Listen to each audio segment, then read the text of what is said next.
Call Gary. I'll call Gary. I don't have Gary's number. Someone call Gary! Hat Picks. Hello, friend. Steve Dangle here, and welcome to another episode of Steve's Hat Picks, where we take a look at the best from around the NHL over the past week. And you know what? We're in debt. We are in hat pick debt. We owe you. We don't miss a lot, but sometimes we miss. Here is Claude Giroux scoring his 300th career NHL goal. A matchup with the Maple Leafs on Wednesday. As the Senators bring it the other way. Tkachuk for Giroux in front, and they score!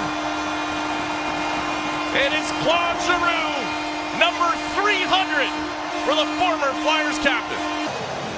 The ability to shelf aside what is a ton of emotion and focus. In this line, they put them together. They've got some great chemistry. There's a little butt pass back to Stützle. A little pitch and catch with Tkachuk.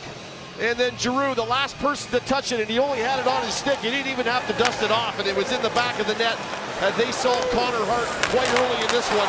Against his former team, no less. You know, it's funny. I've seen a number of highlights from Claude Giroux this season in hat picks and dangets, and just watching him play, and it's never been weird to see him in an Ottawa Senators jersey until that. Yeah, seeing Giroux in Philadelphia play against the Flyers was strange. And to get a milestone goal against them, oh, it's written in the stars. That's a hat pick. Another guy hit 300 goals this past week.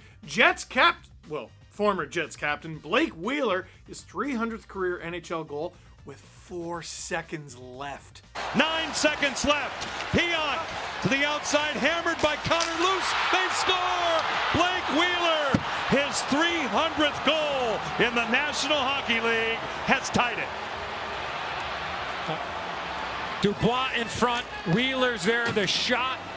Jones with a stop, the puck is laying there, and Wheeler just gets inside position and is able to put it to the back of the net.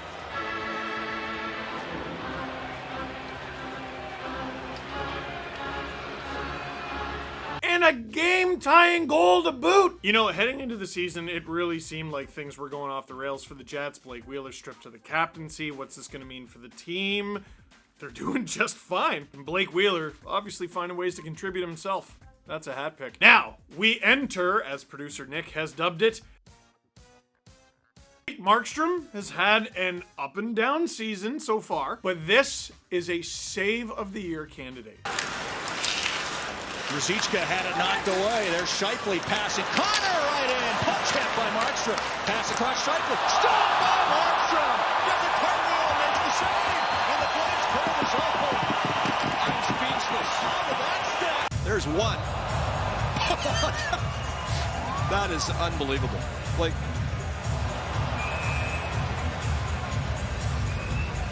I love it! Dude, goalies used to make saves like that because they were more chaotic back in the day, if I could put it that way. If you hear someone refer to today's goaltenders as cookie cutter, I don't know if it's cookie cutter as much as they actually have like a structure now. Goalies used to just try to stop the puck and figure it out later. And also they were significantly smaller. Now you got these like 6'4", 220-pound men doing windmill saves. I don't know how anyone in the NHL scores ever.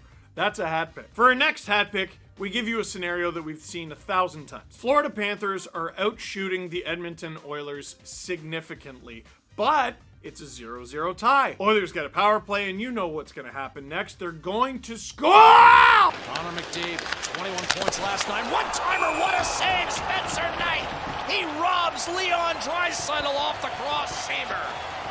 After this, he got all of this one. Great pass, McDavid cross seam, and that look away in disgust says it all. What a save by Spencer Knight as he flashes the glove, has no choice, has to lunge. On Leon Draisaitl? In this economy? Spencer Knight robbing one of the best goal scorers in the game, who's automatic from that spot. Unreal. That's a hat pick. For our next hat pick, we go to Pyotr Kochetkov, who's basically the third stringer for the Carolina Hurricanes. Also goes by the nickname producer Nick. I had some questions about getting demonetized. Anyway, his name is Pyotr Kochetkov. That's his name. Kochetkov is on the back of his jersey. Let's just go with that. We should probably go with that. This is the most confident poke check I have ever seen. Off the boards, Dahan makes a mistake. It's going to be a breakaway. Zach Hyman in on net. Back here, poke check. Kochetkov, a brilliant maneuver. Back here, you know how I like the poke checks. Hyman in all alone. Breakaway, looks up, nope, takes it away with the paddle down. That dude ran into that poke check the way Edge runs into a spear. I'm not going to explain who Edge is. You should know. Now, the Carolina Hurricanes have an embarrassment of riches in net. Frederik Andersen, Antti Ranta, very underrated. And now this guy too? Oh my goodness. If he keeps doing that, he's going to end up in hat picks a lot. And he got a shutout for me in fantasy this week, so I'm pretty happy about that. For our next hat pick, I haven't seen this one. Let's do a live watch. Because producer Nick put Binnington save, very requested, but is it really a hat pick or just good luck? You decide. All right, let's watch. Fed off, Hunt finds Rodriguez. Against the Avs, too. Saved by Binnington. Rebound, comes into the slot. Back in. What? Oh boy. Okay, no. I need another look at this. Watch the little toe drag and shot. Makes the initial save. Has no idea where it is. I mean, it's luck. It's definitely luck. I mean, Hunt doesn't even get the full backhand on it. He whiffs on it. Binnington has no idea where this thing is, but it looked really cool, and that makes it a hat pick. I think he was sprawled around, and one of his defensemen went, "Pretend to fight the puck!" And that's how he got a hold of it. This next hat pick did not go the goalie's way. This can best be described as the Boston Bruins pulling off some Harry Potter nonsense. Watch this goofballery. 2 minutes to go. We'll keep our eyes on Craig Anderson. Skinner couldn't handle the puck. Pastrnak. Bergeron scores from Marchand. Pastrnak, magical hands, midair. But Pasternak's going to make a play on it with that hand-eye coordination. And it's a legal play. And then the three of them come across the offensive blue line. Tic-tac-toe. The backhand feed from Marchand. Bergeron opens up, times it perfectly. One-timer sweep. No. Just no. No. No. No. Absolutely not. Call Gary. I'll call Gary. I don't have Gary's number. Someone call Gary! If Zegras' goal wasn't allowed, this shouldn't be allowed. It is far too much fun. You know what? We've seen this a few times, and this is a theme around the NHL that I don't think people are ready for. Hockey was a game played along the boards, played along the ice, and teams and players have been looking for new advantages, new ways to succeed at their sport and perfect their craft. And the new frontier in hockey is the air. The Michigan is a byproduct of that. The Dishigan is a byproduct of that. But now guys are just carrying the puck on their stick. We've already seen McDavid do it. And now the Boston Bruins are playing what I can only describe as lacrosse but harder. Sorry, lacrosse but harder for normal humans. And they turned that into a goal? Unfair. Unbelievable. And they're 14-2, by the way. I should probably mention that. That's a hat pick. For our next hat pick, another man who conquers the air from the ground. Jordan Martinook bats this puck twice. Taking a peek as Shea was jumping into the middle. Now Foss working with it. He'll go cross ice for Shea. His drive right on Campbell with the save. Martin with a rebound. They'll score! A little puck luck for the Canes, and the captain in this line continues to press the issue. The Edmonton native may have just delivered the backbreaker. Getting to the front of the net on his toes, and just effort. First on his backhand, and then on his forehand. Alley-oops it home.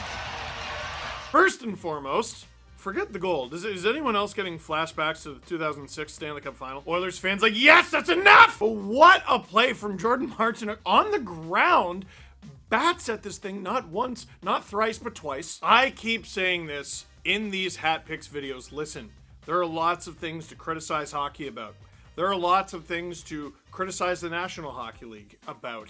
But the quality of player, the quality of the sport has never been better. And it's on the athletes. It's on guys like the Bruins, like this Jordan Martinook. That dude was on waivers. There has never been such a high percentage of National Hockey League players capable of pulling off complete highlight reel witchcraft. Witchcraft? Why did I say it like that? They are better at hockey than I am at words, and that's a hat pick. Now, next hat pick, same game. The Oilers have struggled recently. I don't know if you've noticed, but they were losing this game 4-1 to the Carolina Hurricanes. Again, does this remind anyone of 2006? Now, I am not cheering against the Oilers. However, when the Edmonton Oilers are losing hockey games, Connor McDavid does preposterous things. Here he is deciding to score. That's all he did. He just decided to do it. Gene never bothered by any circumstance. Here's McDavid hitting from the net. He's open. He shoots and scores. Backhander upstairs, and Edmonton has life it desperately needed. It's to go wide. Little pass by Börje. He gets a little hesitant. Watch him turn back into the middle here. Bam! Right there. Once he makes that move and separates, it's open the floodgate. And he's right down the middle. Just an excellent move to bait the Hahn, go to the middle, and then a beautiful finish on the backhand side. He elevates in quick. That's a mutant. That's a mutant. That's a mutant. I mean, who do you say? That is the #1 jock confiscator in the entire National Hockey League. He just, after you, just give me that. You watch plays like that and you wonder how the Oilers don't win every game 50-0. And like, look at the body language of the Carolina Hurricanes after. Listen to the fans in attendance in Carolina. They're all like, yeah, all right, fair enough. And there's like a fear. There's a fear that comes with that. You're up 4-1. We're killing them. And then McDavid does that and you're like, what's stopping him from doing that 4 more times? That's the best player in hockey. That shouldn't even be controversial to say. That's a hat pick. For our next hat pick, there was a popular conversation before the season began. Who's going to score 50 goals? Because goal scoring was up last year. One of the dudes who seemed like a slam dunk to do it was Kyle Connor of the Winnipeg Jets. He was one of the most underrated goal scorers in the sport last year, honestly. He struggled a bit to start this season, but his team super has not. And goal scoring is not the only part of his game. Here he is doing it all himself for the assist.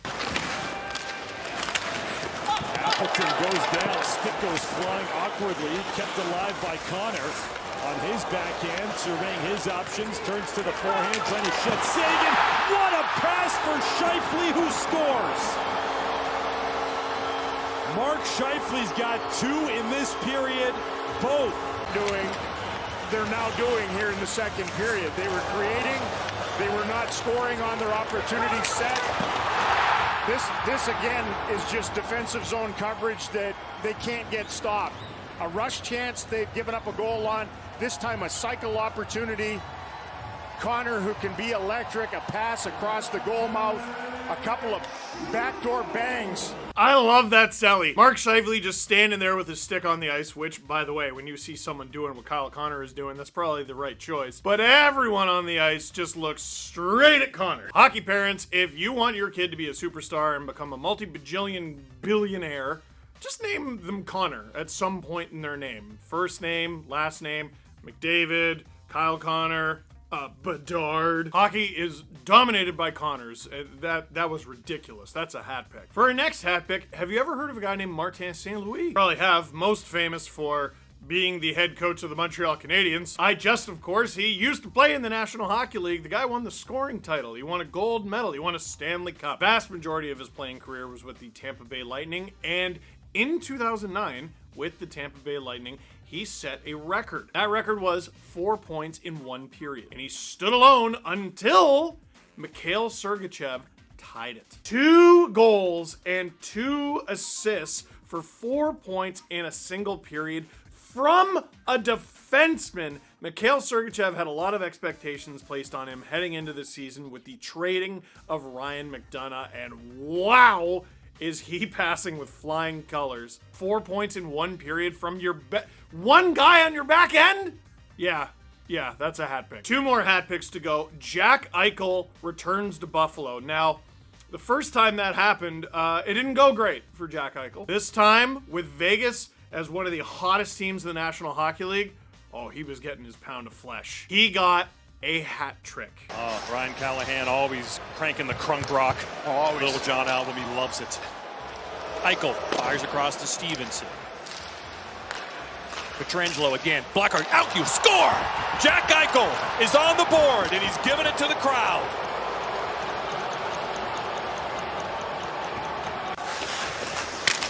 Five and a half to go.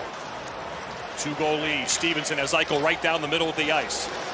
Eichel in front. Shot. Score! You go back. Jack. Do it again. 2 goals and an assist. Now he ends it with one of the most impressive empty netters you'll see this season. 195 feet. Seabag is trying to get the puck to Eichel a couple times there. 6 on 5. 10 seconds left. Eichel will try again for the hat trick. He got it! From 195 feet. And there are some hats coming onto the ice in Buffalo. What a moment. And you can see here, as soon as he got this puck, he knew he's going to shoot for it. Why not? With this much time left, all the way from the far goal line, and that one goes in. And oh, yeah. Yeah. I know he's got to make the playoffs. I know he's got to have success there. But until he does that, I bet that felt great. That's a hat pick. And our final hat pick is an emotional one. Börje Salming, one of the greatest Toronto Maple Leafs of all time, first Swede ever inducted into the Hockey Hall of Fame. He was a trailblazer in many ways for the sport. He was a trailblazer at a time where there weren't very many European-born players in the league. And not everyone was stoked about him being in the league, and they let him know it with their fists and sticks and all sorts of other unpleasant things. And he succeeded in spite of that, and he remained in amazing shape.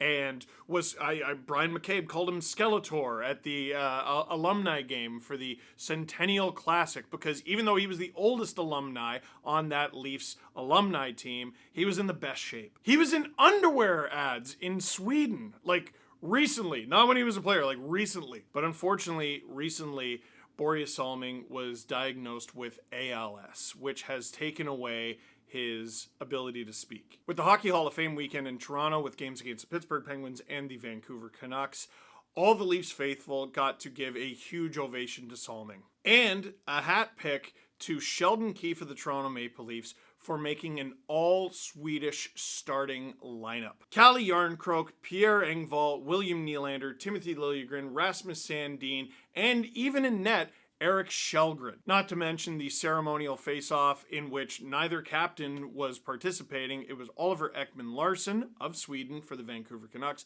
and William Nylander, also of Sweden, for the Toronto Maple Leafs. Please welcome, accompanied by his family, number 21, Börje Salming.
A classy gesture from the Leafs organization, and also a hat tip to the Vancouver Canucks there for an extraordinarily classy man who deserved every cheer he got. So, that is it for this one. Thank you very much for watching. Click like if you like this edition of Steve's Hat Picks. Click subscribe if you really liked it. Tell all your friends.